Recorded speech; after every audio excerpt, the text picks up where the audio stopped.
Hi everyone! This is Shane Caballero.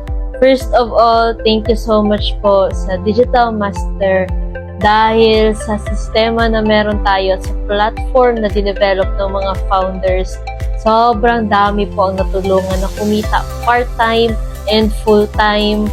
Mga OFW na sa ibang bansa na kahit sobrang busy, kumikita po dito ng maganda, mga empleyado sa Pilipinas, mga housewife, even tambay, even estudyante na katulad ko po. Kaya thank you so much sa Digital Master kasi just recently experience ko pong kumita ng 15,000 sa isang araw because of this proven and effective system na meron ang community. And hindi lang po ako.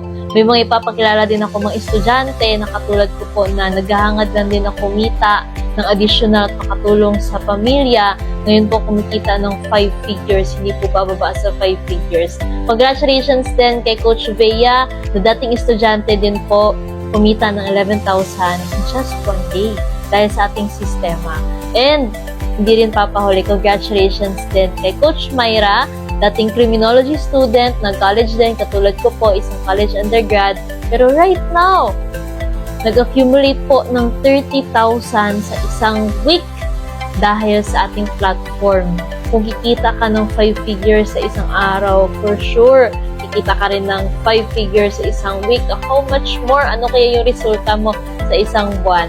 And dito, dahil po yan sa pag-full-time or dahil po yan sa paggawa ng ating platform full-time. And congratulations sa lahat ng mga kumita din this week and this month.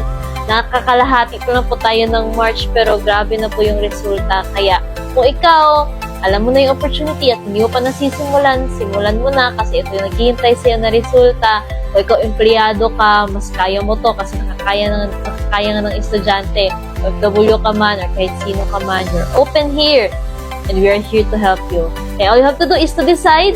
And congratulations sa lahat ng mga achievers, sa lahat ng mga kumita, and kung ikaw magde-decide ka soon, congratulate kita in advance kasi ito yung naghihintay sa'yo na resulta sa community. Thank you so much everyone and God bless.